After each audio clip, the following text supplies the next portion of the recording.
13화 줄거리. 죄수들의 이동은 시작되고 네흘류도프는 그 행렬을 따라가는데 열차 차창에서 그를 만난 카츄샤는 끝내 자신을 따라올 결심을 한 네흘류도프의 의지를 확인한다. 폭염으로 쓰러져 죽은 죄인 2명을 직접 목격한 네흘류도프는 사회제도의 부조리에 깊은 회의를 느끼고 사랑과 동정을 가질 줄 모르는 행정관리들에게 분노하며 인간 상호 간의 애정이야말로 살아가는 데 필요한 근본적인 규범이라 생각한다. 또 카투샤를 따라가는 3등칸 기차에서 서민들과 노동자들을 보며 네흘류도프는 그 소박함 속에서 새로운 아름다운 세계를 발견한다.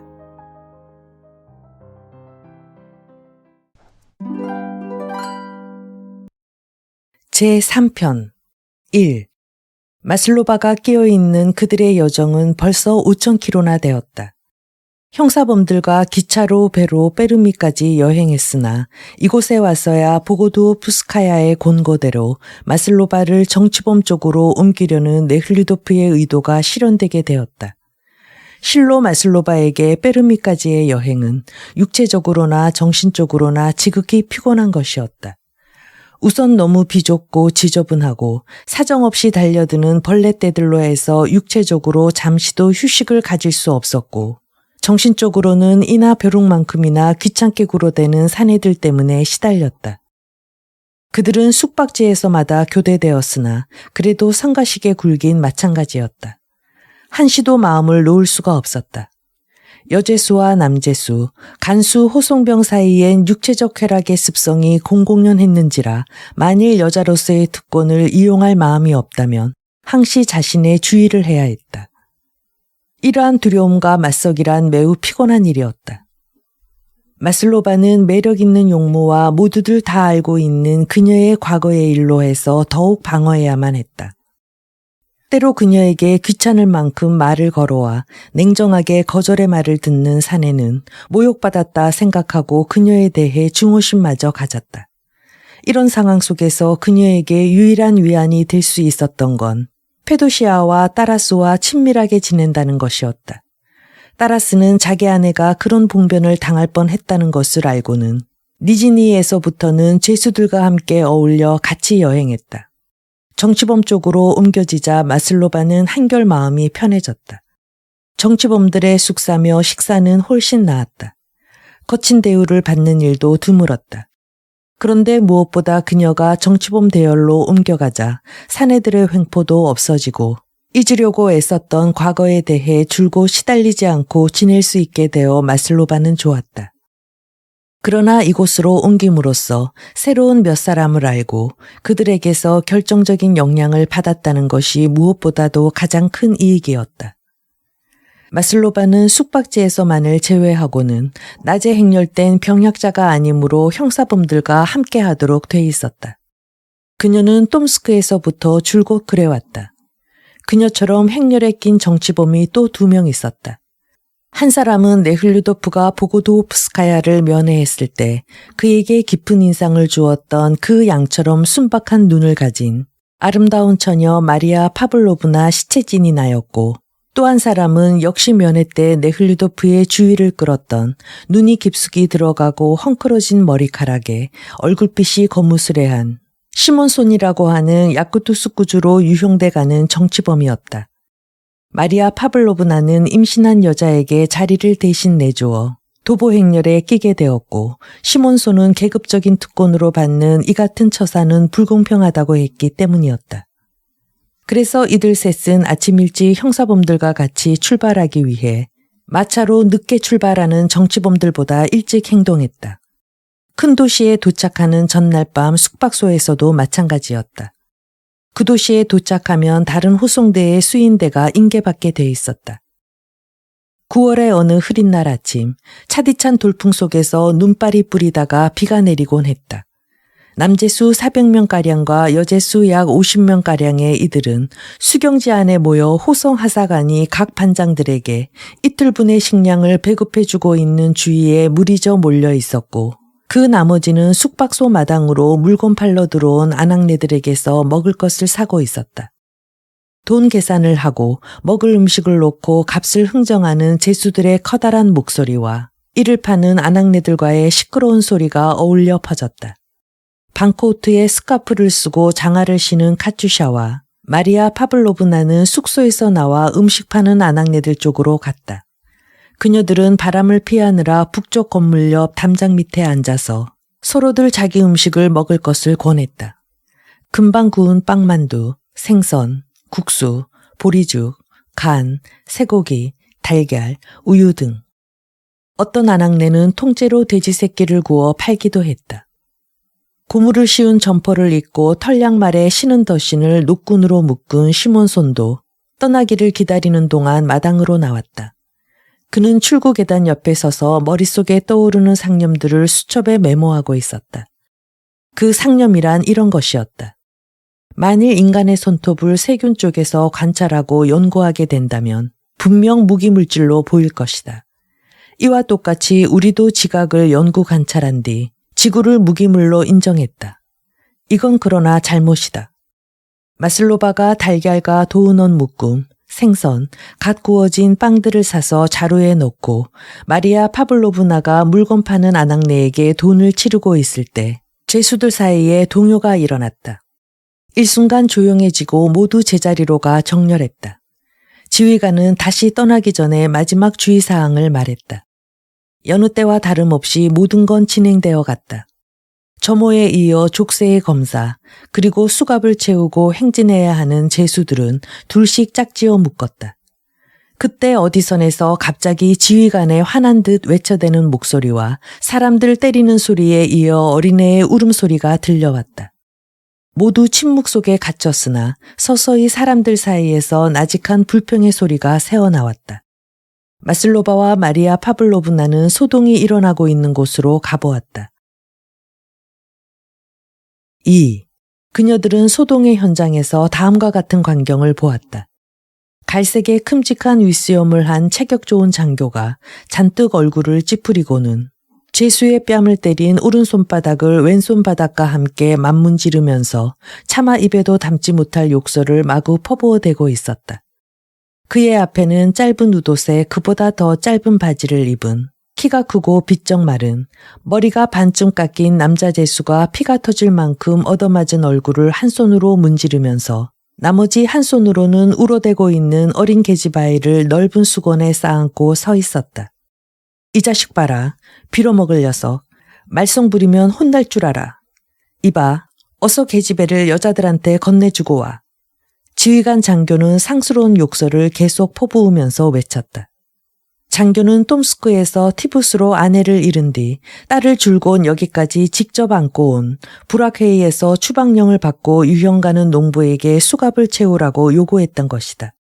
그 남자 죄수는 수갑을 차고는 아이를 안을 수 없다고 애걸했다.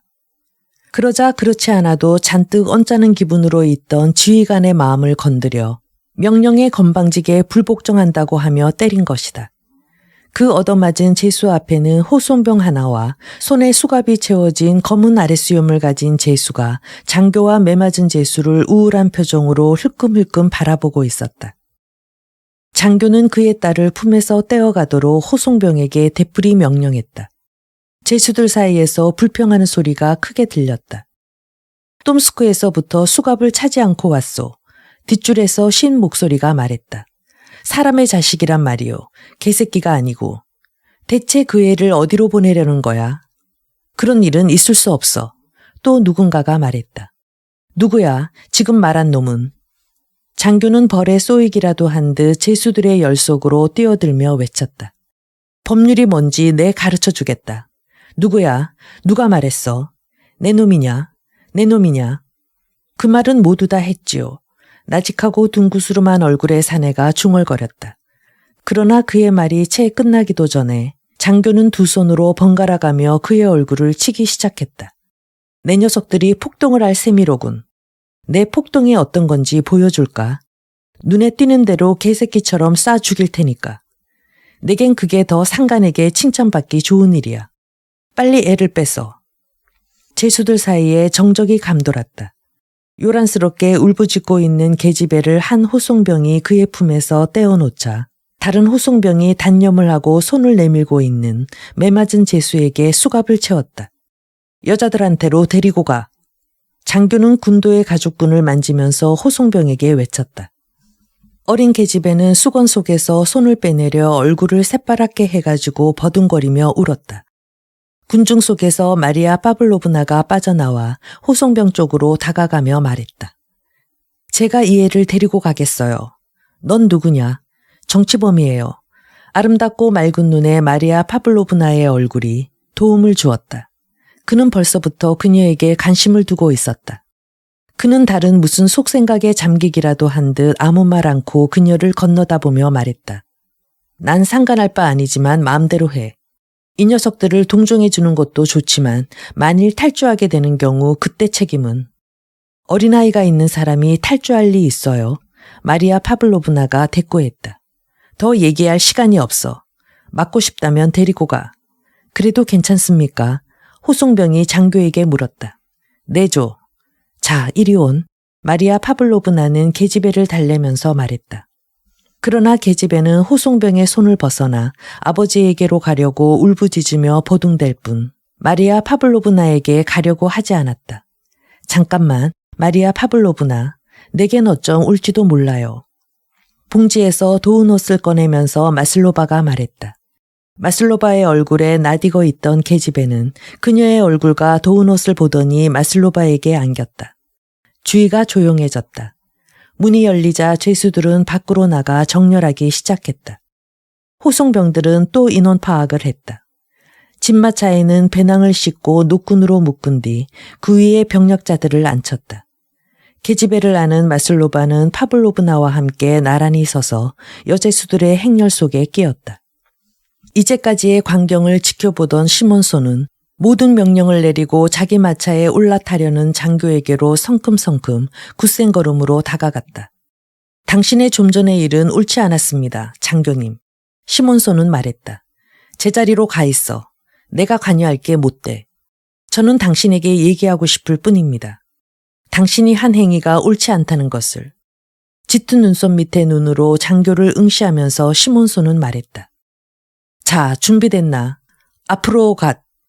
장교는 시몬손을 무시한 채 출발 명령을 내리고는 마부인 병사의 어깨를 짚고 마차에 올라탔다. 죄수들의 대열이 움직이기 시작했다. 행렬은 길게 꼬리를 물고 양쪽으로 도랑이 팬 밀림 속에 짓밟힌 진흙길로 나섰다. 3. 지난 6년간 무질서하고 사치스럽고 나태한 도시 생활을 보내고 2개월 동안 형사범들과 함께 감옥 생활을 보낸 뒤에 다시 정치범들과 함께 지내고 있는 지금의 생활은 비록 고난에 찬 생활일지라도 카츄샤에게는 매우 기쁘기 그지없는 것이었다. 하루 20 내지 30km씩 이틀간 걷고 하루 휴식을 갖는 행군에 그리 나쁘지만도 않은 식사가 그녀를 건강하게 해줬고 또 새로운 친구들과의 사귐은 그녀에게 인생의 새로운 면을 알게 해줬다. 그녀의 말에 의하면 자기는 이제껏 이들과 같은 좋은 사람들을 몰랐었고 생각조차도 하지 못했다는 것이다. 유죄 판결을 받았을 때 난 울었었지. 그녀는 이렇게 말했다. 하지만 하나님께 이렇게 어쩌면 한평생 모르고 지냈을지도 모르는 일들을 알게 해주신데 감사해야 해. 카츄샤는 이들 정치범들의 마음속에 움트고 있는 동기를 쉽사리 이해할 수 있게 되었고 민중의 일원으로 이에 동감했다. 이들이 민중을 위해 귀족계급에 맞선 것을 그녀는 이해하고 이들이 자신도 귀족임에도 민중을 위해 자기의 특권과 자유와 생명을 희생했다는 사실은 그녀로 하여금 그들을 더욱 높이 평가하게 하고 존경하게 했다. 그녀는 자기가 새로 사귀게 된 친구들 모두에 대해 감탄하고 있었는데 그 중에서도 마리아 파블로브나에 대해선 더욱 그러했다. 그녀에 대해서 감탄할 뿐만 아니라 일종의 경외감을 가지고 즐거운 마음으로 그녀에게 애정을 주었다. 아름답고 부유한 가정의 장군의 딸로서 3개 국어를 할 수 있는 그녀가 노동자처럼 거리낌 없이 행동하고 오빠가 보내주는 것들을 주위 사람들에게 그대로 나누어주고 옷이나 신발이 누구보다도 낡고 보잘것없음에도 자신에 대해 전혀 신경 쓰지 않는 그녀에 대해 카츄샤는 놀람을 금치 못했다. 그리고 조금도 애교를 부려 보인다거나 하지 않는 그녀의 특성은 더욱 그녀를 탐복하게 했다. 카투샤는 마리아 파블로브나가 자신의 미모를 의식하고 그 사실에 흐뭇해하고 있으면서도 자기의 미모로 하여 남성에게 감명을 준다던가 하는 일을 좋아하지 않을 뿐더러 오히려 그것을 꺼려하고 연애 감정에 대해 혐오감 내지 두려움을 품고 있음을 알았다. 남자 정치범들은 그런 그녀를 알고 있는지라 서로 그녀에게 사랑을 품고 있다 해도 기미를 보이지 않고 남자 동지와 마찬가지의 태도로 그녀를 대했다. 그러나 이런 줄을 모르는 남자들이 종종 그녀를 귀찮게 할 때가 있었다.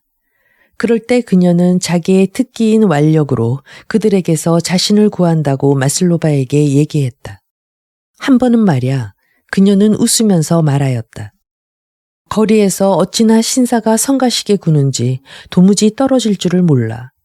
그래 움켜쥐고 마구 흔들어 댔더니 놀라 도망치더군. 그녀는 자기가 혁명가가 된 건 어릴 때부터 귀족 생활에 염증을 느끼고 소박한 생활을 좋아했기 때문이라고 말했다.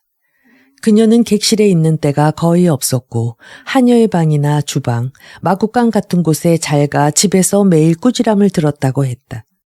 하지만 객실의 신사숙녀들과 대화를 나눌 때면 왠지 지루하기만 한데 하녀와 마부와 얘기하면 아주 즐거웠어.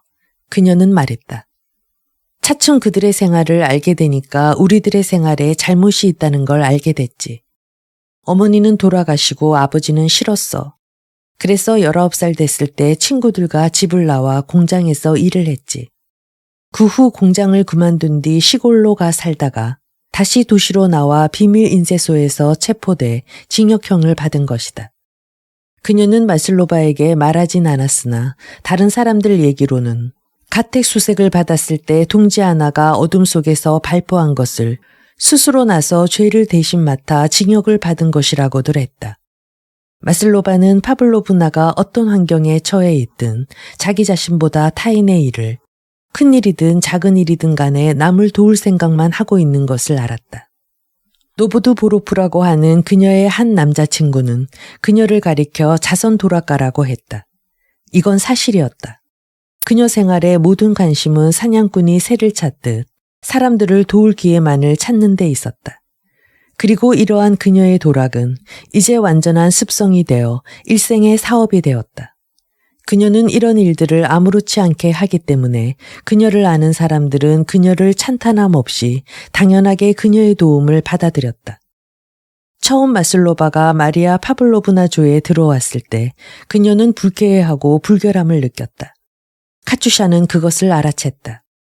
그리고 얼마 지나고 나서는 그녀가 누구에게보다 더욱 부드럽고 상냥하게 스스로 대해주려 애쓰고 있음도 알게 됐다.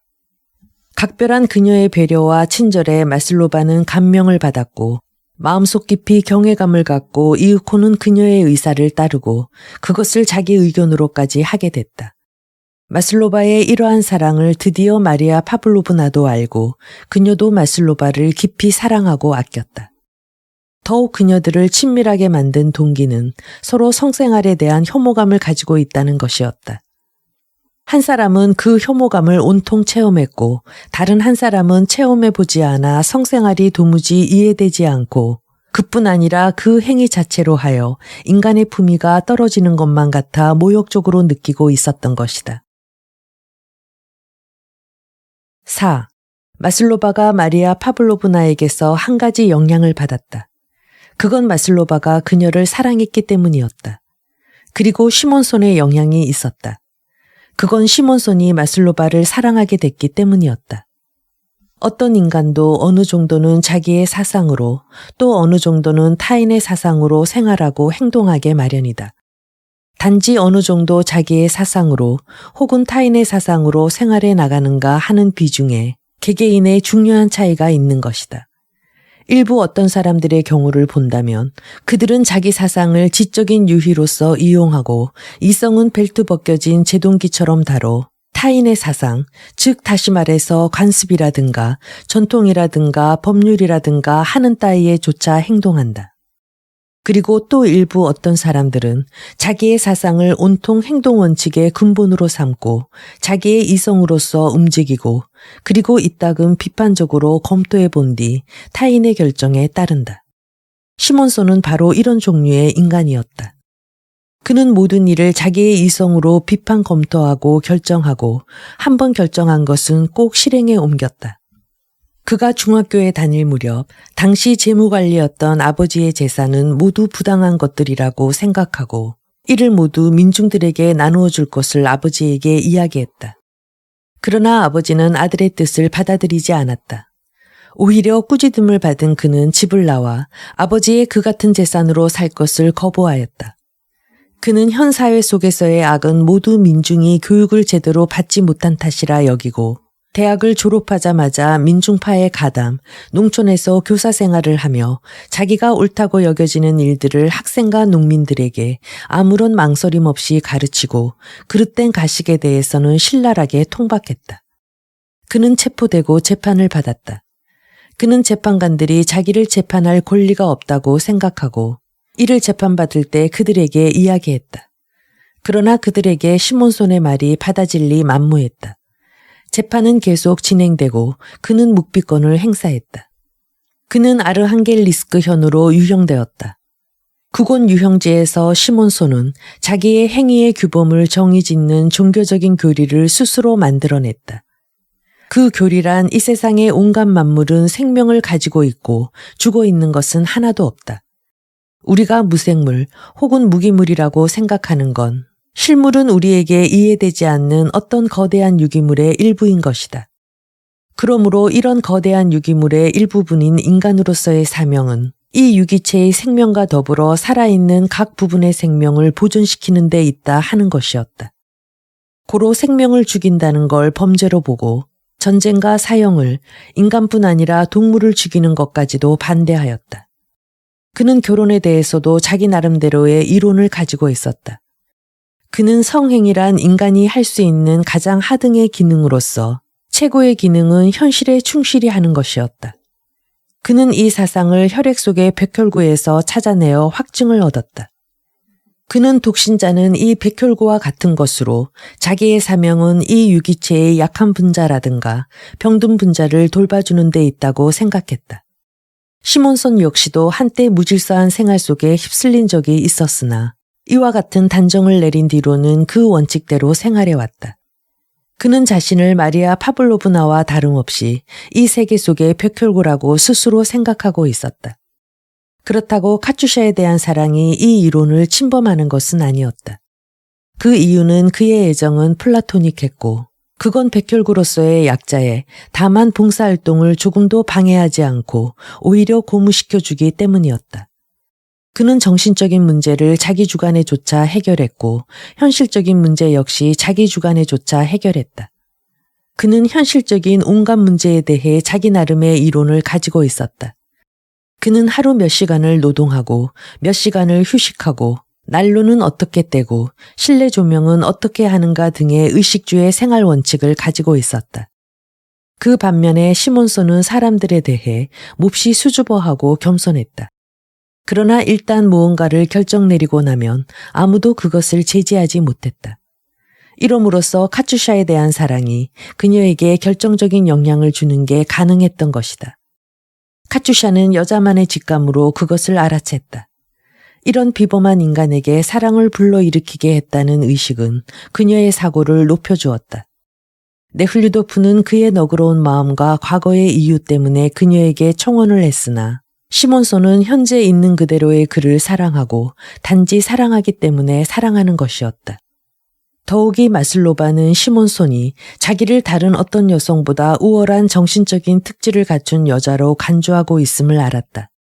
자기에게 어떤 특질이 있는지 알 수 없지만 그녀는 시몬손의 생각에 어긋나지 않도록 자신이 할 수 있는 만큼의 뛰어난 특질들을 마음속에서 일깨우려 애썼다. 이것은 그녀가 훌륭한 여자가 될 수 있게 하는 데 도움을 주었다. 이 일은 그녀가 감옥에 있을 때부터 시작되었다. 그는 정치범의 일반 면회 때 시몬선의 선량하고 순박한 푸른 눈이 약간 튀어나온 이마와 눈썹 사이에서 빛나며 자기를 응시하고 있는 것을 알았다. 그녀는 그때부터 그를 다른 사람과 달리 구별했고 그가 어떠한 눈으로 자기를 보고 있는가를 알았다. 찌푸린 눈썹과 뻣뻣한 머리칼은 엄격한 표정을 주면서도 눈길 속에 어린애같이 선량하고 순진성을 담은 그의 얼굴과 놀랄 만큼 잘 조화되어 있었다. 그 후 톰스크에서 다시 정치범이 있는 데로 옮겨진 카츄샤는 그곳에서 다시 그와 만났다. 그때 서로는 아무 말 하지 않았으나 그들의 눈길 속에는 서로를 기억하고 있었으며 더욱이 상대가 자기에게 소중한 존재임을 스스로 인정하고 있었다.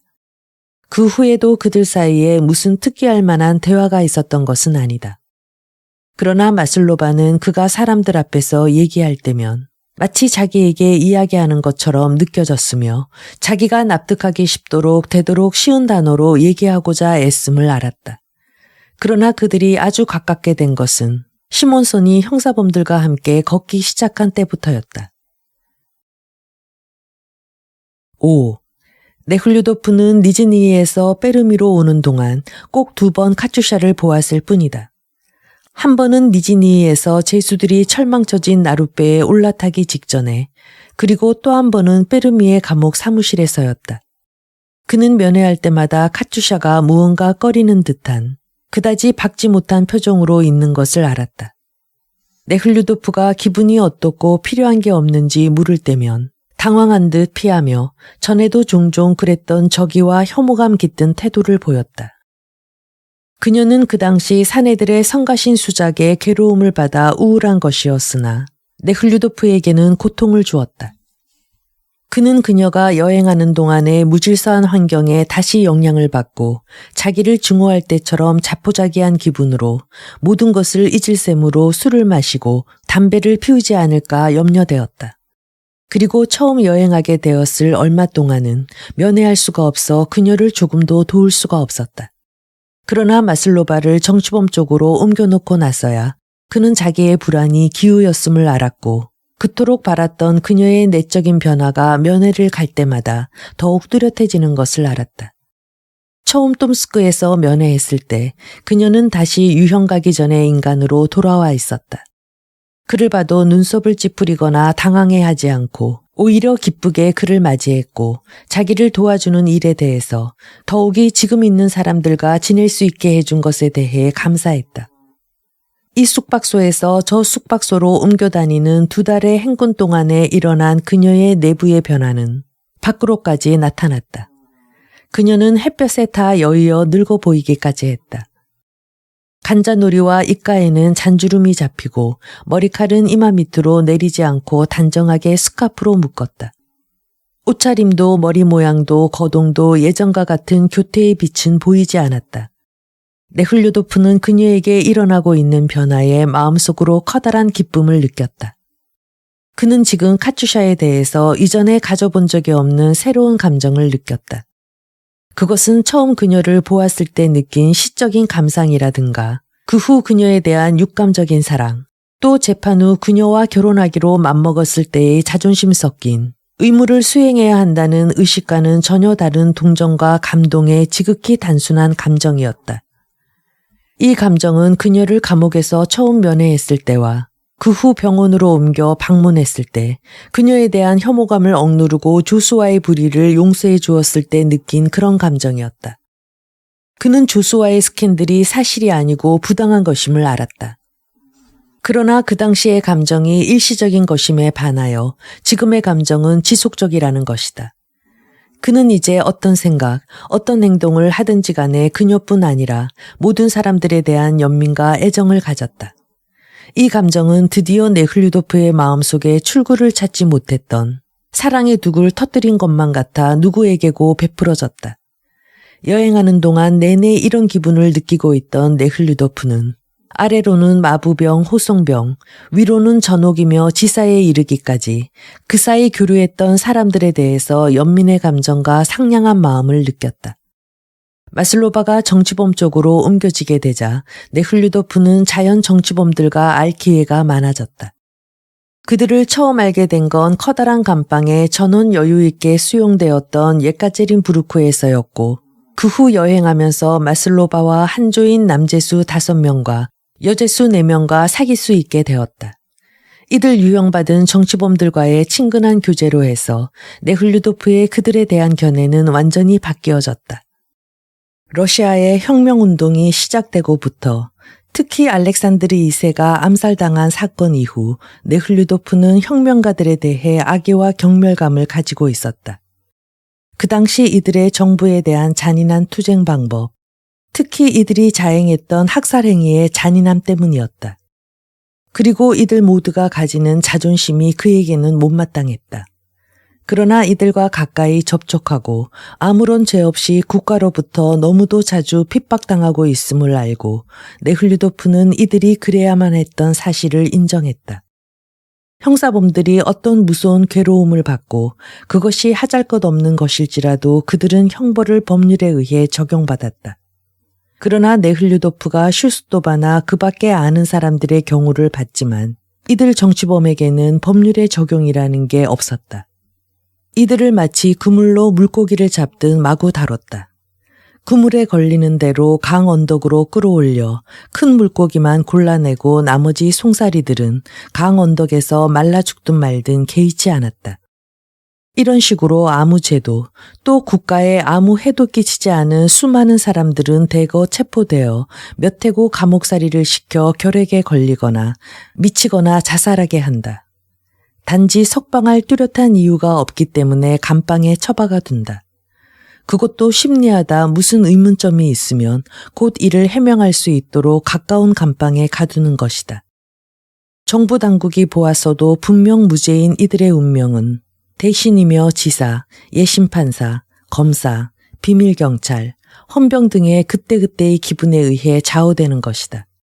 누군가가 공을 세우고 싶다든가 무슨 일거리를 만들고 싶으면 아무나 체포하여 상관이나 자기 기분에 따라 옥에 가두거나 석방했다.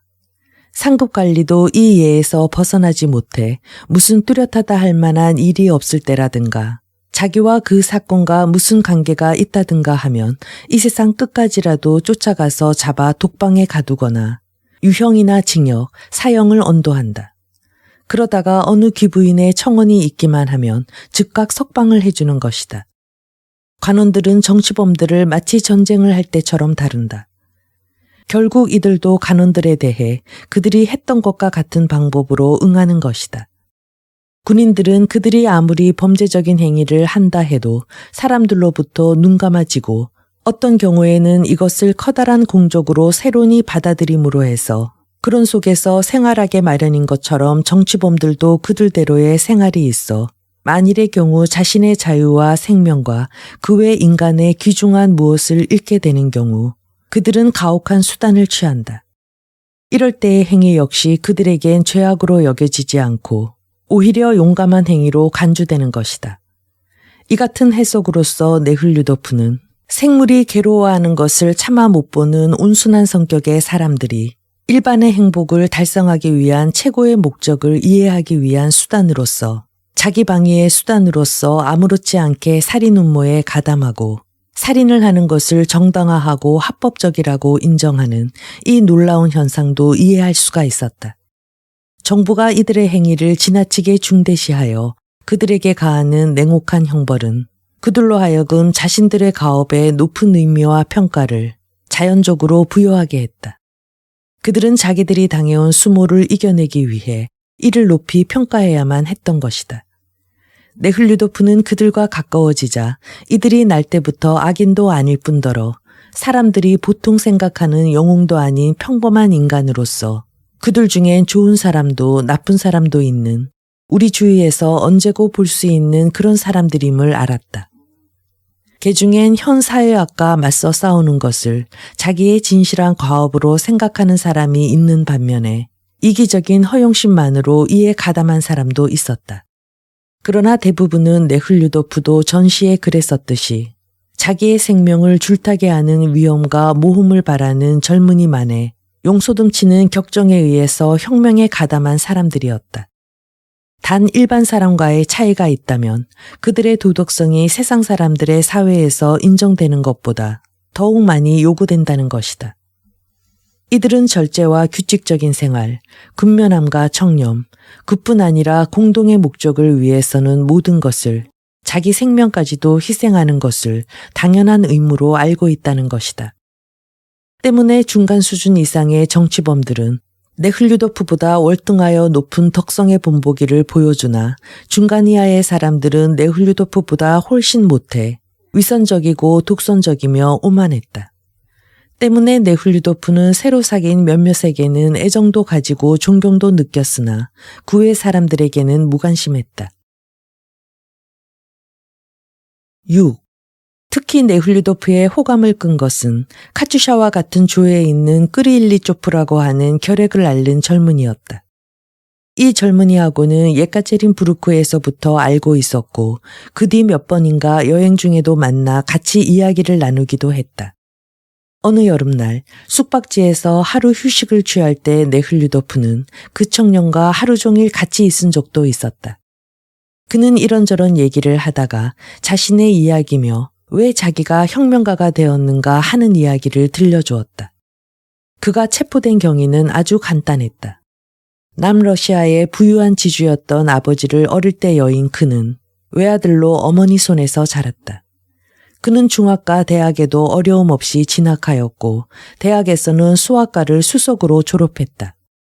그는 대학에 남아 공부하며 외국에 유학할 것을 공고받기도 했으나 그는 그러기를 주저하였다. 그때 어느 아가씨를 사랑하고 있었던 그는 그녀와 결혼하여 지방자치단체에서 일할 것을 원하였다. 그는 여러 가지 하고 싶은 일이 많았으나 어느 것에도 자신을 결정하지 못했다. 그런 때 대학 동창으로부터 공동사업을 위해 기부금을 내달라는 부탁을 받았다. 그는 공동사업이라는 게 혁명운동임을 알고 있었으나 친구들과의 의리와 그런 것에 두려움을 가지고 있는 듯이 보이고 싶지 않은 자존심에서 기부금을 냈다. 그러나 그는 그런 것에는 관심이 없었다. 그런데 기부금을 받아간 친구들이 검거되었고 그들의 메모가 수색 결과 발견돼 끄르일리초프가 기부금을 낸 사실이 드러나 곧 체포되었다. 그 뒤 경찰서에 구금되었다가 감옥으로 보내진 것이다. 내가 있던 감옥에선 하고 그는 무릎을 빈약한 가슴 앞으로 끌어당겨 양 팔꿈치를 무릎 위에 개고 높다란 나무 침상에 앉아서 열기로 빛나는 아름답고 지혜롭고 선량한 젖은 눈으로 네흘류도프를 보며 말했다. 거기에선 그다지 심한 대우를 받진 않았죠. 우린 서로 벽통신을 했고 복도를 걸어 다닐 수 있었고 얘기도 할 수 있었지요. 그뿐 아니라 먹을 것이며 담배도 서로 나눠 피우기도 했고 밤이면 모여 노래도 부르곤 했습니다. 난 그래도 목청이 좋았습니다. 정말 어머니가 그렇게 슬픔에 잠겨 있지만 않았다면 전 감옥 생활이 더 좋았답니다. 유쾌하고 즐거웠으니까요. 난 거기서 그 유명한 페트로프며 그 외 여러 사람들을 알게 됐지요. 페트로프는 얼마 후 요새 감옥에서 유리로 목의 동맥을 끊고 자살했습니다만 하지만 난 혁명당원이 아니었습니다. 옆방의 두 사람과도 알게 되었지요. 폴란드 독립선언 사건과 관련 체포돼 역으로 끌려가다가 호송병에게서 도망치려다 다시 붙잡혀 기소됐답니다. 한 사람은 로진스키라고 하는 폴란드인이었고 또 하나는 유태인 로조프스키라고 하는 아주 어린 소년이었습니다. 그 소년은 자기 나이가 17살이라고 했지만 내가 보기엔 15살 정도 돼 보이더군요. 까만 눈이 반짝반짝 빛나는 홀쭉하고 몸짓도 작은 귀여운 소년이었죠. 흔히 유태인들이 그렇듯이 그 소년도 음악을 좋아했고 아직 변성기가 되지 않았지만 노래를 잘 불렀지요. 그래요. 그러던 어느 날 아침 재판소로 끌려간 그들이 저녁에야 돌아왔는데 둘 다 사형을 선고받았답니다. 아무도 예기치 못했던 일이었습니다. 정말 그리 대단한 죄도 아니었어요. 그들의 죄란 다만 호송병의 손을 뿌리치고 탈주하려 했을 뿐 누구를 해치거나 하지 않았으니까요. 더욱이 로조프스키 같은 어린 소년에게까지 사형을 언도하다니 정말 말도 안 되는 얘기지요.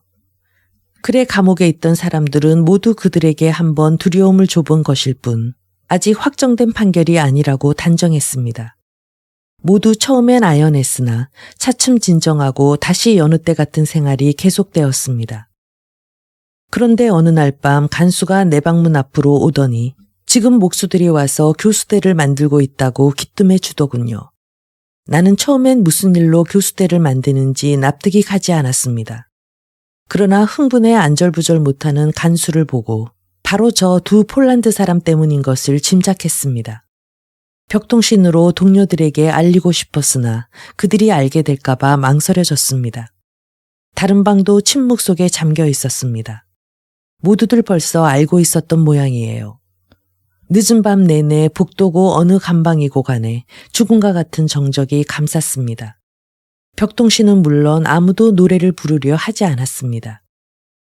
10시쯤 돼 간수가 또 내게로 와 모스크바에서 사형 집행인이 왔다고 알려줬습니다. 그 말만 하고 훌쩍 가버렸습니다. 난 오라고 불렀습니다. 그러자 복도를 사이에 두고 있던 맞은편 로조프스키 방에서 그가 큰 소리로 물었습니다. 왜요? 왜 간수를 불러요? 나는 얼른 간수가 담배를 갖다 줬기 때문이라고 변명했으나 그 소녀는 눈치를 챈 듯 왜 아무도 벽통신을 안 하고 노래도 안 부르냐 하며 이것저것 물었습니다. 난 뭐라 대답했는지 도통 기억에 없습니다. 그 이상 그 소년과 이야기할 수 없어 얼른 방으로 들어왔습니다. 정말 무서운 밤이었지요. 밤새도록 무슨 소리가 들리지 않는가 싶어 귀를 곤두세우고 있었습니다. 아침녘에 갑자기 복도의 문이 열리더니 사람들의 발소리가 복도에서 들렸습니다. 나는 얼른 창가로 다가갔습니다. 복도에는 등불이 켜 있었지요. 맨 처음에 뚱뚱하고 언제나 자신감에 차 있어 보이는 전옥이 창백한 얼굴로 들어왔습니다. 그 뒤에는 무언가 결심을 굳힌 듯한 표정의 전옥보가 눈썹을 잔뜩 찌푸리고 따라 들어왔고 맨 뒤에는 간수였습니다. 그들은 내 방 앞을 지나 옆방 앞에서 걸음을 멈추었습니다. 전옥보가 이상한 목소리로 로진스키, 일어나서 새 속옷을 갈아입으시오 하고 외치는 소리가 들렸습니다. 그리고 곧 문이 열리고 그들이 방 안으로 들어가는 소리가 들렸습니다.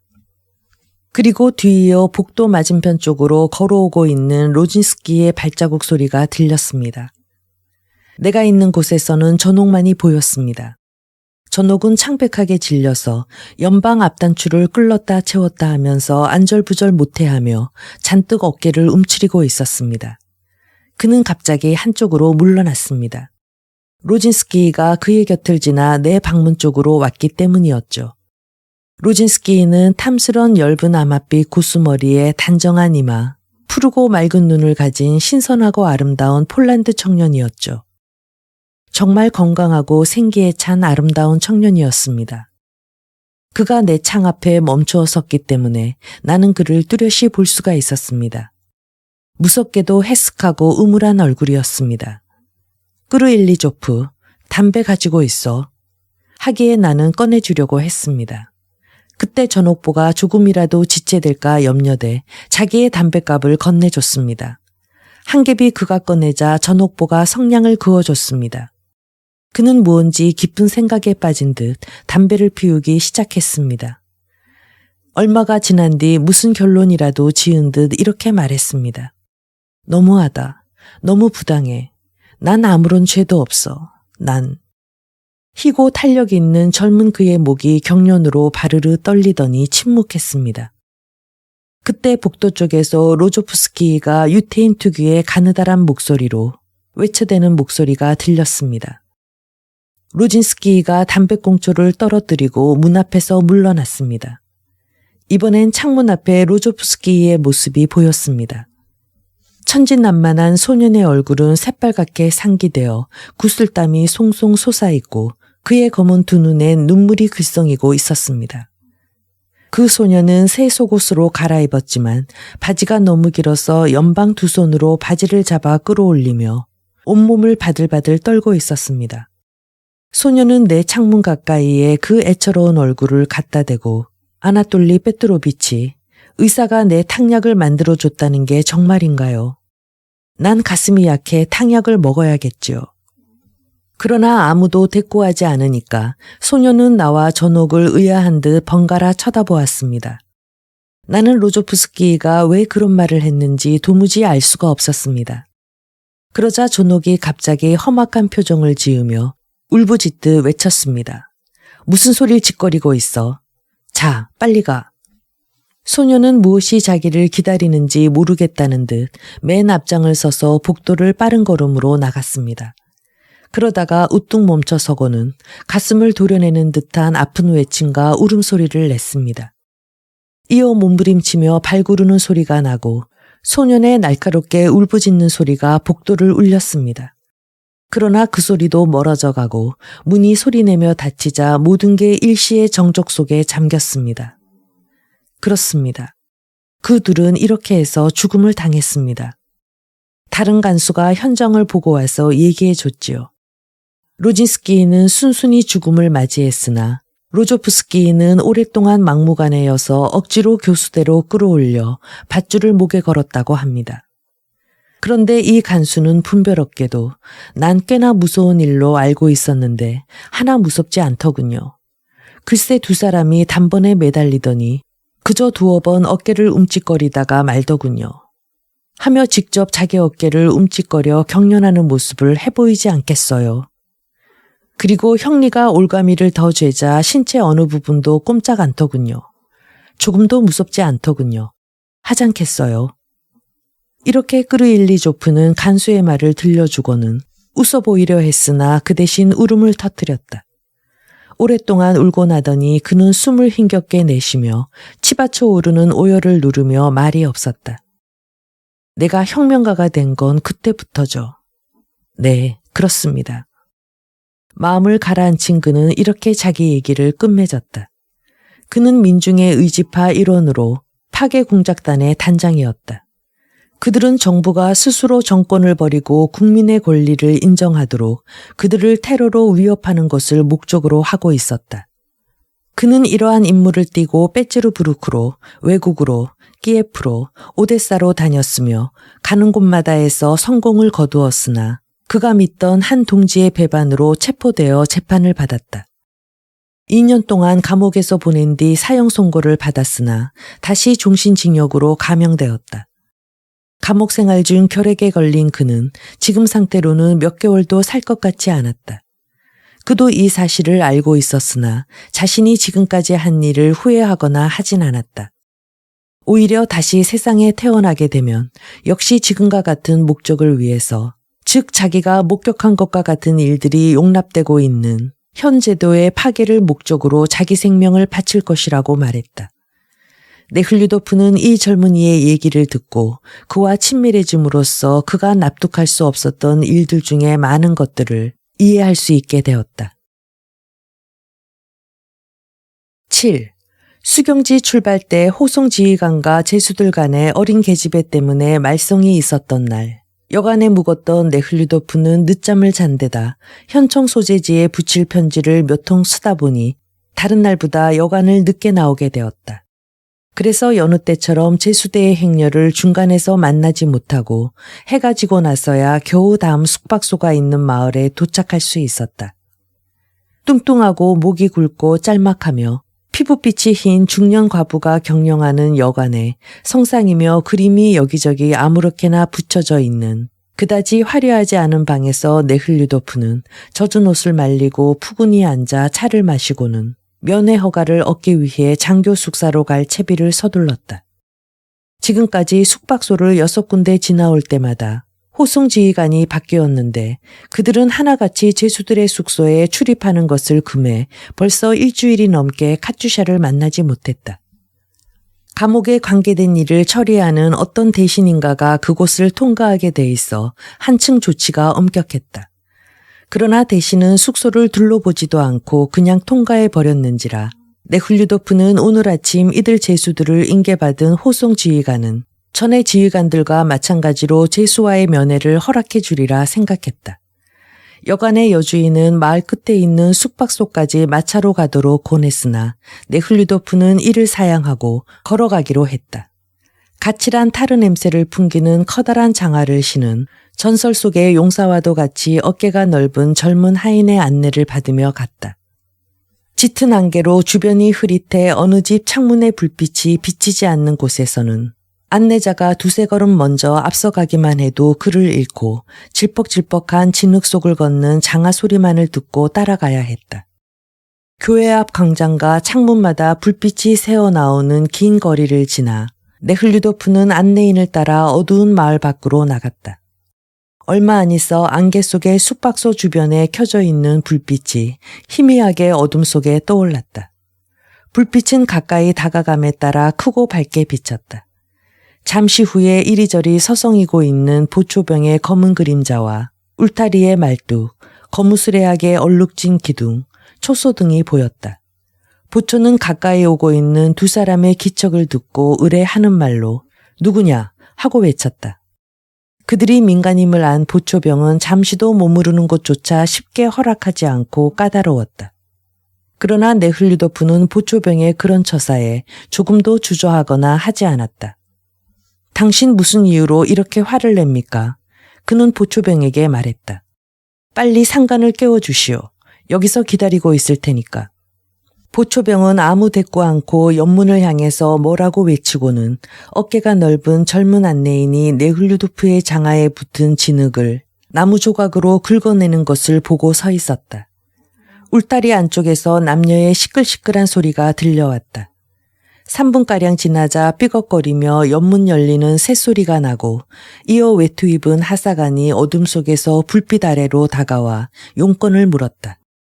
네흘류도프는 하사관에게 개인적인 용건으로 면회를 바란다고 미리 써놓은 명함을 건네주며 호송지휘관에게 전해줄 것을 부탁했다.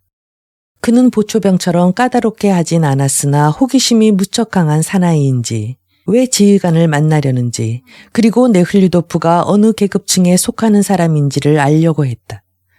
혹 무슨 뜻밖의 부수입이라도 생기지 않나 그것을 놓치지 않으려는 심산에서인 듯했다. 네흘류도프는 간곡한 용무 때문이라고 말하고 살해하겠으니 명함을 전해달라고 부탁했다.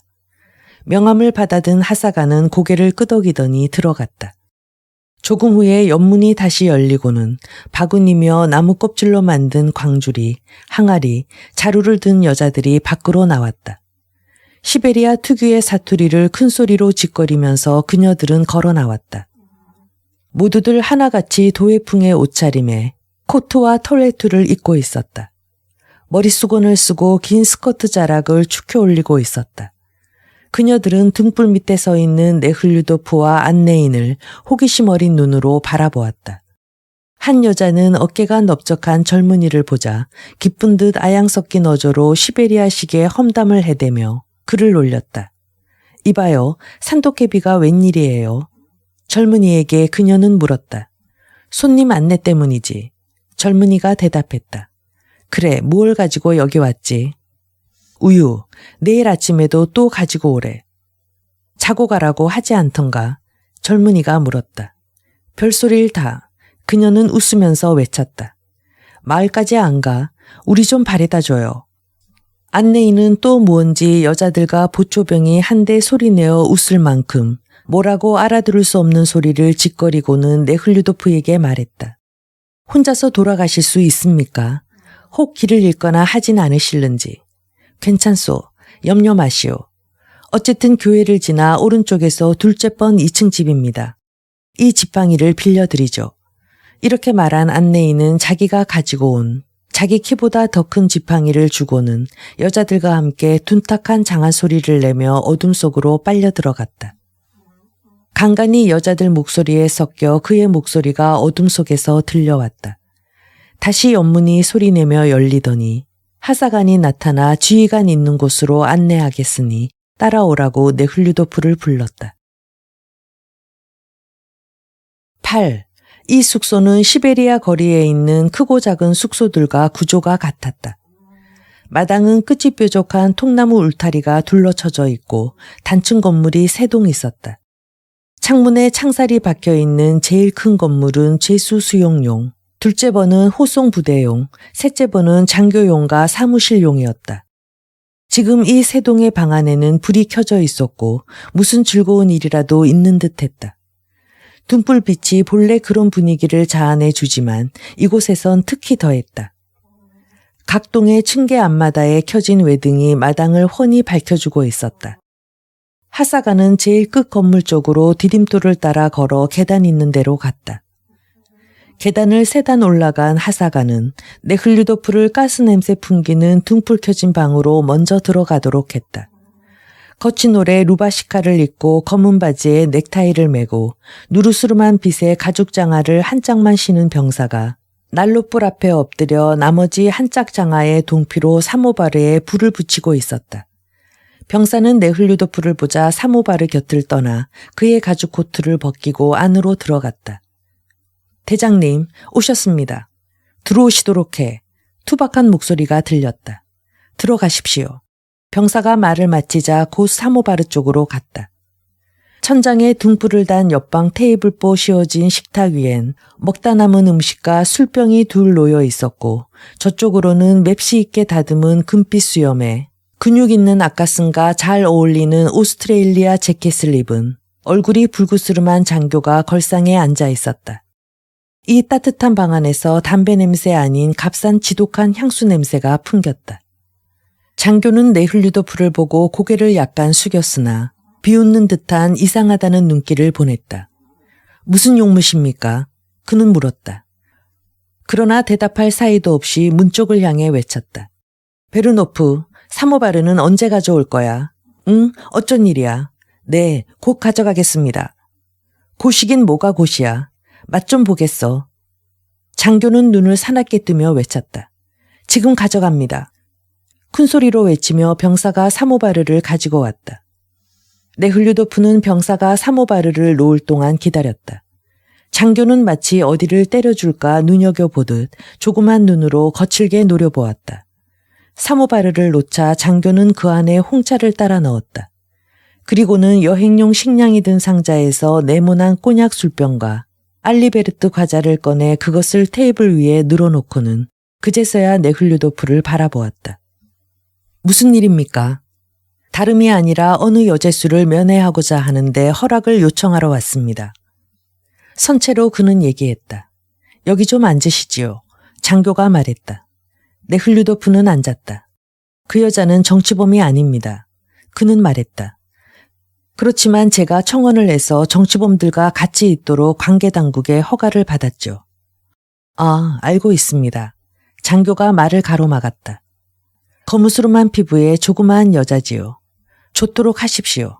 면회하십시오. 담배 피우지 않으시렵니까? 그는 담뱃값을 네흘류도프 앞에 내놓고 정중하게 홍차를 2잔 따라 그중 하나를 네흘류도프에게 권했다. 자, 드십시오. 감사합니다. 한데 지금 곧 면회하고 싶습니다만. 밤은 기니까 충분합니다. 곧 이리로 오도록 하지요.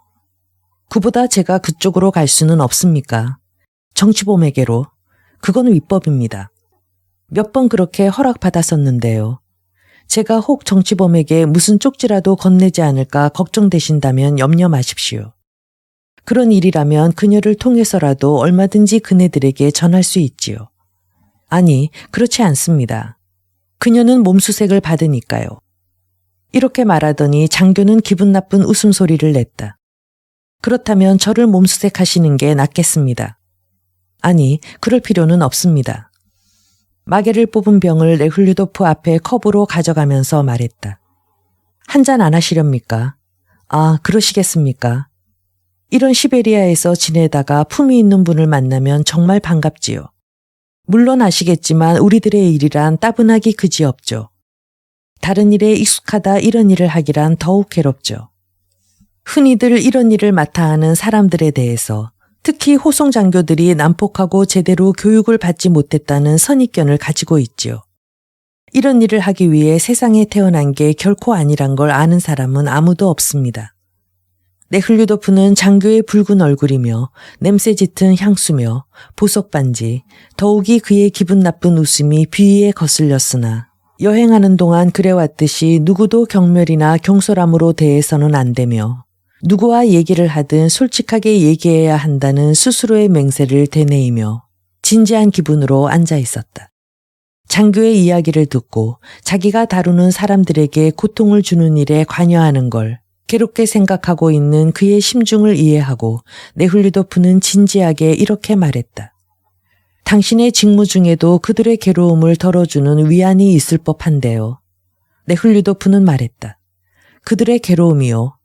그들은 본래 그런 인간인걸요. 그렇다고 유별한 인간은 아니지 않습니까? 네훌리도프는 말했다. 다 같은 동등한 인간들입니다. 그중엔 더러 무고한 사람도 있지요. 물론 여러 종류의 인간들이 있지요. 불쌍한 사람도 있고요. 다른 사람들은 가차없이 대하지만 난 되도록 완화시켜 주려 하고 있지요. 그들이 다 괴로움을 당하기보다 제가 당하는 게 마음 편하니까요. 누구는 법률을 내세워 처벌하고 아니면 총살시킵니다만 전 동정합니다. 자, 한 잔 드시지 않겠습니까? 그는 또다시 홍차를 따르며 말했다. 그런데 어떤 여자길래 면회하시려는 건가요? 유곽으로 전락했던 아주 불쌍한 여자죠. 그곳에서의 독살 사건에 억울하게 혐의를 받고 유죄 판결을 받았지요. 하지만 아주 선량한 여인이지요. 하고 네훌리도프는 말했다. 장교는 고개를 저었다. 흔히 있는 일이지요. 까잔에도 엠마라고 하는 그와 비슷한 여자가 있었지요. 헝가리 출신의 여자지만 눈빛은 순수한 페르시아형이었죠. 그는 이렇게 말하면서 스스로의 회상에 젖어 번져 나오는 미소를 누르는 듯한 표정으로 말을 이었다. 백작 부인 못지않게 기막혔죠. 네훌리도프는 장교의 이야기를 아까의 이야기로 되돌아가도록 막았다. 저는 당신이 그들을 관리할 동안만이라도 그들의 괴로움을 덜어주리라 믿습니다. 그렇다면 당신도 큰 기쁨을 얻으실 겁니다.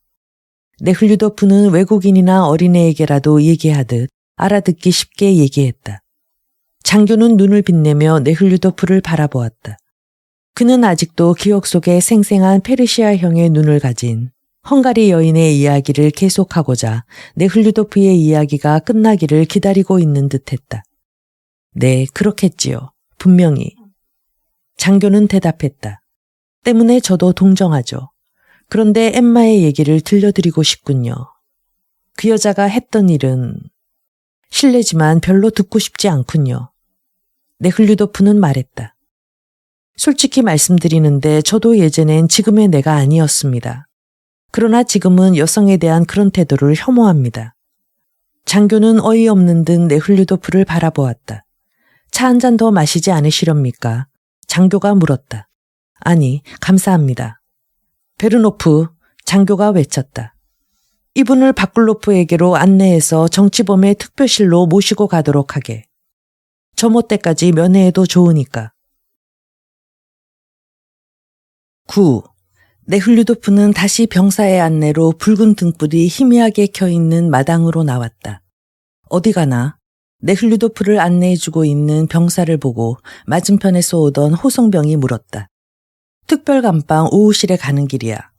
이쪽 문은 닫혀 있어서 못 가. 저쪽 문으로 가야 돼. 왜 또 문은 잠갔지? 하사가 문을 잠그고 마을로 가버렸어. 그래, 그럼 이쪽으로 오시지요. 병사는 다른 쪽 계단으로 네훌리도프를 인도하여 디딤돌을 따라 다른 문 있는 데로 갔다. 안에서 떠드는 소리와 움직이는 소리가 마치 벌떼들이 벌집에서 날아가기 직전에 소음처럼 들려왔다. 네훌리도프가 가까이 다가가 문이 열리자 이 시끄러움은 더 한층 높아져 외치고 서로 욕설을 해대고 웃어대는 소리로 바뀌어졌다. 그에 이어 쇠사슬이 맞부딪히며 내는 가지가지 소리가 들리고 이제 익숙해진 분뇨와 숨막힐 듯한 타르 냄새가 코를 찔렀다. 이 쇠사슬 절그렁거리는 소리와 어울린 떠드는 말소리와 그 견딜 수 없는 악취가 네훌리도프에게는 언제나 하나의 정신적인 구토라고도 할 수 있는 괴로움을 안겨주었고 그것은 점차로 실제적인 육체적 구토를 느끼게끔 하였다. 이 두 가지 인상은 서로가 서로를 도우며 완전한 하나의 결합체로 돼버렸다. 숙박소 현관문 안으로 들어서자 네훌리도프의 눈에 맨 먼저 띈 것은 똥통이라 불리는 무섭게 냄새를 풍기는 커다란 통 가장자리에 올라앉은 여제수의 모습이었다. 그녀 맞은편에는 맨머리에 둥그런 모자를 비스듬히 쓴 남제수가 있었다. 그들은 뭔가 얘기 중이었다. 네흘류도프를 본 남제수는 한쪽 눈을 꿈뻑거려 보이며 이렇게 말했다. 황제 폐하인들 오줌을 참을 수가 있나. 여자는 걷어올린 수의자락을 내리고 고개를 숙였다. 현관을 지나 복도가 뻗어 있었고 감방문이 열려 있었다. 첫째 방은 부부들의 방, 넓은 둘째 방은 독신자용, 복도 맨 끝에 있는 2개의 작은 방은 정치범들이 있는 곳이었다. 150명의 수용 계획으로 세워진 이 건물에 450명이나 마구 쳐넣어서 비좁기란 이루 말할 수 없었고 그들은 복도에까지 넘쳐나와 있었다. 복도에 앉거나 누워있는 자, 빈 주전자를 혹은 뜨거운 물이 가득 든 주전자를 들고 이리저리 오가는 자도 있었다. 따라스도 그 속에 끼어 있었다. 그는 네흘류도프를 보자 반갑게 달려와 인사했다. 그의 온순해 보이는 얼굴에 한쪽 눈밑과 눈썹에 든 푸른 멍이 보기 무척 흉했다. 무슨 일이야? 네흘류도프가 물었다. 아, 그렇게 됐어요. 따라스는 웃으며 말했다. 싸움 안 하는 날이 없는 거려. 병사가 비웃듯 말했다. 여편네 때문이죠. 뒤에서 따라온 한 제수가 대꾸했다. 페치카라는 장님과 한바탕 했지요. 페도시아는 잘 있나? 네흘류도프는 물었다. 네, 별탈 없지요. 지금 더운 물을 갖다 주려던 참이죠. 하고 따라스는 부부방으로 들어갔다. 네흘류도프는 안을 들여다보았다. 방 안 나무 침대 위아래가 온통 제수들로 꽉 차 있었다. 젖은 옷을 말리느라 김이 뿌옇게 서려 있었고 끊임없이 떠들어대는 여자들의 목소리가 들렸다. 옆방은 독신자들의 방이었다. 이곳은 더 빈틈이라고는 없어 문뿐이 아니라 복도 밖에까지 젖은 옷을 입은 죄인들이 밀려나와 서로 뭔가 나누기도 하고 뭔가 얘기의 결말을 짓기도 하며 웅성거리고들 있었다. 병사의 설명에 의하면 그것은 앞으로 나오게 될 식비를 걸고 한 도박에서 잃은 돈이나 빌린 돈을 카드식의 전표에 의해서 감방장이 보드카 밀매자에게 지불하고 있다는 것이었다. 담당 하사관과 훌륭한 신사를 보자 주변에 서 있던 제수들은 입을 다물고 반감 섞인 눈초리로 지나가는 그들을 쏘아보았다. 네흘류도프는 카드를 돌리고 있는 제수 중에서 낯익은 징역수 표도로프의 모습을 발견했다.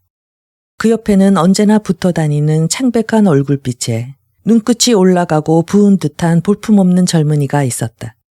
그리고 그 옆에는 탈주하는 도중 밀림에서 굶주림으로 동료를 죽여 그 고기를 먹었다는 이야기로 유명한 곰보에 코가 떨어진 보기 끔찍한 불황자의 얼굴도 보였다.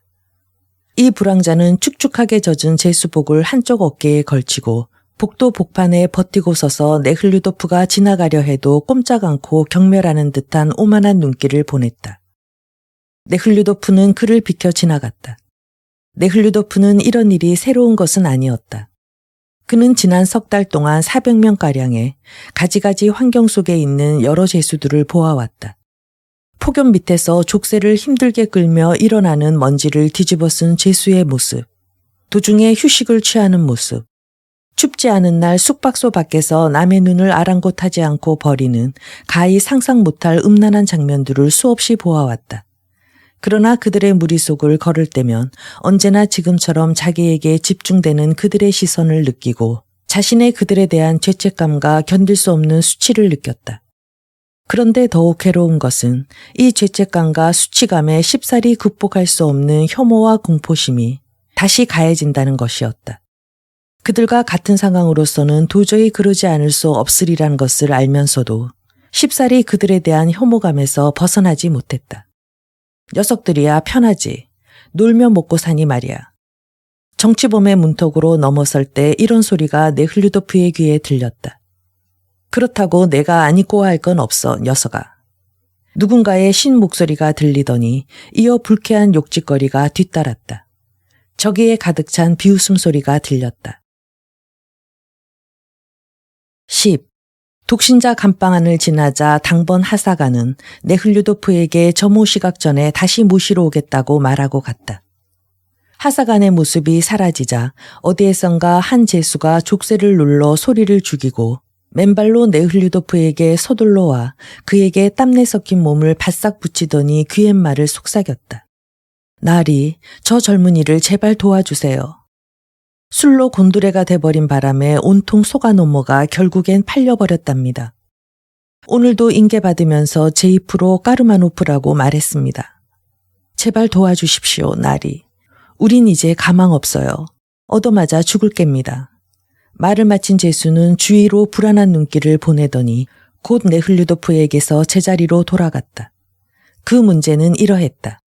까르마노프라고 하는 도용수가 자기와 얼굴이 비슷하게 생긴 유형수를 꿰어 이름을 서로 바꾸어 자기가 대신 유형수가 되고 그 젊은이는 자기 대신 도용수가 되게 한 사건이었다. 네흘류도프는 바로 일주일 전에 아까 족쇄의 그 제수가 그들끼리의 바꿔치기에 대해 들려줬기 때문에 그 일을 미리 알고 있었다.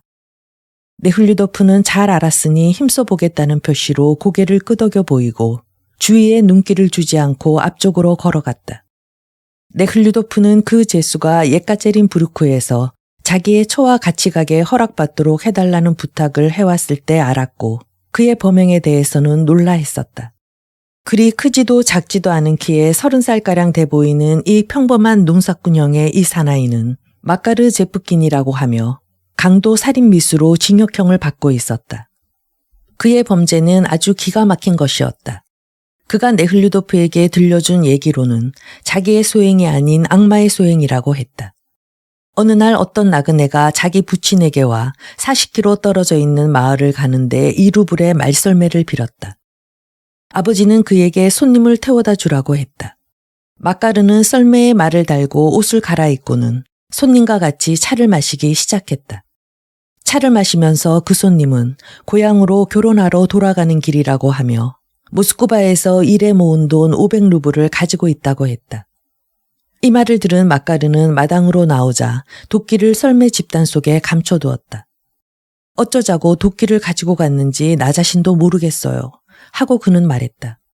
악마가 도끼를 가져가라고 하기에 가져갔죠. 우리는 썰매를 타고 출발했습니다. 계속 썰매는 내달리고 이렇다 할 아무런 일도 일어나지 않았습니다. 마을이 6km밖에 남지 않은 숲길에서 한 길로 빠지는 근처 빗달길에서 썰매에서 내린 나는 썰매 뒤를 따라 걸어가고 있었지요. 그런데 아까 그 악마가 또 소곤거리지 않겠어요? 뭘 꾸물거리느냐? 빗달길만 올라가면 한 길에는 사람도 많고 게다가 인가도 보인다. 그러면 돈 가진 이 녀석은 가버리고 마라. 지금이 바로 할 때다. 망설일 때가 아니다. 그래 난 짚을 제자리에 놓는 척하며 썰매 쪽으로 허리를 구부렸습니다. 도끼가 저절로 제 손 안에 쥐어졌습니다. 그때 손님이 뒤를 돌아보았습니다. 이 녀석 무슨 짓 하는 거냐? 그래 도끼를 얼결에 들고 내리치려 했지요. 헌데 날쌘 사나이인지라 잽싸게 썰매에서 뛰어내리더니 내 손을 움켜쥐고는 이 몹쓸 놈 무슨 짓이냐 하지 않겠습니까? 난 눈두덩 위로 나가 떨어졌습니다. 나는 아무 저항 않고 고분고분 굴었죠. 손님은 내 두 손을 허리뒤로 묶어 썰매에 나를 밀어넣더니 곧장 경찰서로 몰았습니다. 나는 감옥에 들어가고 재판을 받게 되었습니다.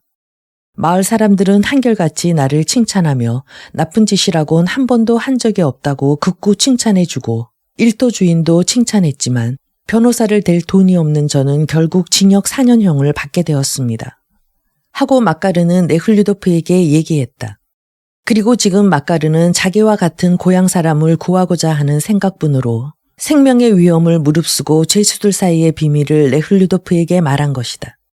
만일 이런 사실이 동료 죄수들에게 눈치를 채이게 되는 날엔 그들에 의해 죽음을 당할 것이 분명했다.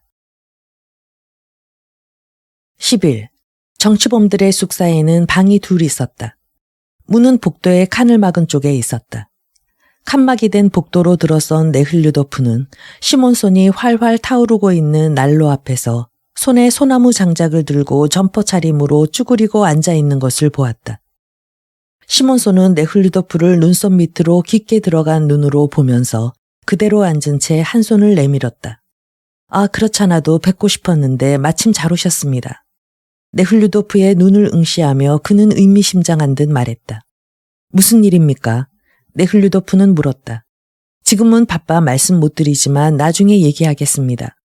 이렇게 말한 시몬손은 다시 난로가로 몸을 앞당겼다.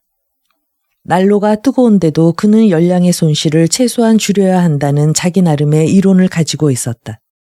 네흘류도프가 첫째 문으로 들어가려고 했을 때 옆문에서 손에 비를 들고 상체를 구부린 마슬로바가 쓰레기 더미들을 난로 쪽으로 쓸어보내며 나왔다. 그녀는 흰 재킷에 긴 양말을 신고 스커트 자락을 걷어올리고 있었다. 먼지를 막기 위해 흰 수건을 눈썹 근처에까지 내려 덮어 쓰고 있었다. 네흘류도프를 본 그녀는 허리를 펴고 빨갛게 상기된 밝은 표정으로 비를 놓고 두 손을 스커트로 닦으며 그에게로 와 섰다. 방 청소요. 손을 내밀면서 네흘류도프는 물었다. 네, 전부터 하던 일이죠. 그녀는 말을 하고는 살짝 웃어 보였다. 이루 말할 수 없을 만큼 먼지가 많아요. 여럿이서 소재만 열심히 할 뿐이에요. 저 담요는 말랐나요? 그녀는 시몬손에게 물었다. 거의. 시몬손은 네흘류도프가 만일 봤다면 깜짝 놀랐을 정도의 이상한 눈빛으로 그녀를 보며 말했다.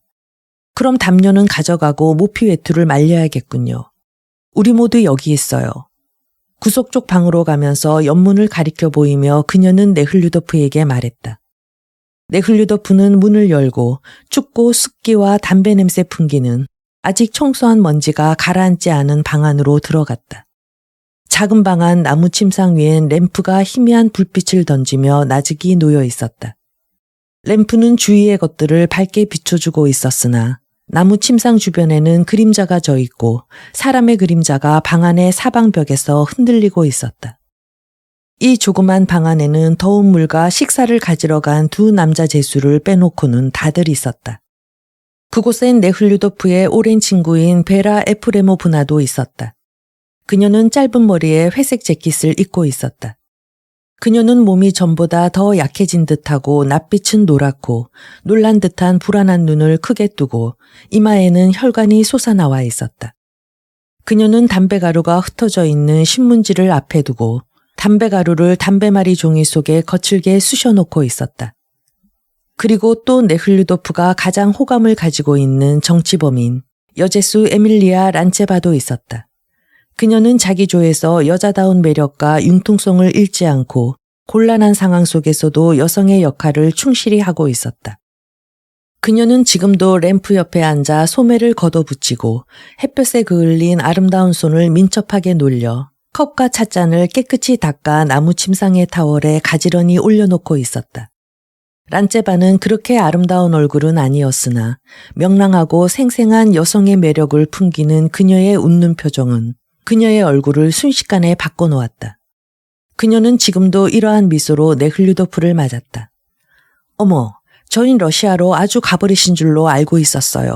하고 그녀는 말했다. 한쪽 그늘진 구석엔 마리아 파블로브나가 앉아 있었다. 그녀는 귀엽게 제잘거리고 있는 하얀 머리칼의 계집애와 무언가 하고 있었다. 어머나, 오랜만이에요. 반가워요. 까짜를 만나셨나요? 그녀는 네흘류도프에게 물었다. 저희들에게도 손님이 있답니다. 그녀는 소녀를 가리켜 보였다. 또 그 방 안엔 아나톨리 끄르일리초프도 있었다. 방 하나씩은 두 발을 오므리고 나무 침대 한 구석에 등을 굽히고서 두 손은 반외투 주머니 속에 쑤셔놓고 앉아 여의고 혈색 없는 얼굴에 열병을 앓는 듯한 눈으로 네흘류도프를 보고 있었다.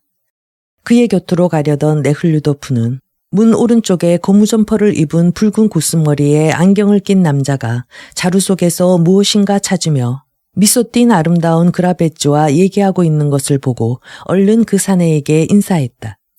그는 유명한 혁명가 노보두보로프로 이 조의 정치범들 중에서 그만이 네흘류도프를 기꺼워하지 않았기 때문이다. 네흘류도프를 본 노보두보로프는 안경 속에서 눈을 반짝 빛내며 눈썹을 찌푸려 보이더니 곧 가느다란 손을 내밀었다. 그래, 여행은 재밌었습니까? 비꼬는 게 확연한 말투로 그는 물었다. 네, 여러 가지 재밌는 일이 많았습니다. 네흘류도프는 비꼬는 듯한 말투를 눈치채지 못한 듯 호의 어린 표정으로 그에게 답하고 끄르일리초프에게로 갔다. 네흘류도프는 노보두보로프에 대해 별 관심을 가지고 있지 않은 듯 보였으나 마음속으로 그에게 전혀 관심을 갖지 않은 것은 아니었다. 그러나 노보두보로프가 종전의 한 말이라든가 무언가 자기에게 언짢은 기분을 주려는 듯한 그의 속셈은 네흘류도프가 가지고 있던 좋은 감정을 일시에 깨뜨려 버렸다. 그는 서글프고 우울한 기분을 순간 느꼈다. 건강은 어떤가요? 차갑고 떨리는 끄르일리조프의 손을 쥐면서 네흘류도프는 물었다. 괜찮습니다.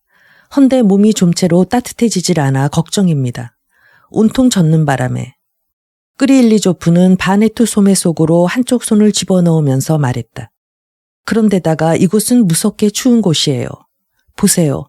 창이 다 깨졌답니다. 그는 쇠창살 박힌 창문에 깨어진 두 군데를 손가락으로 가리켰다.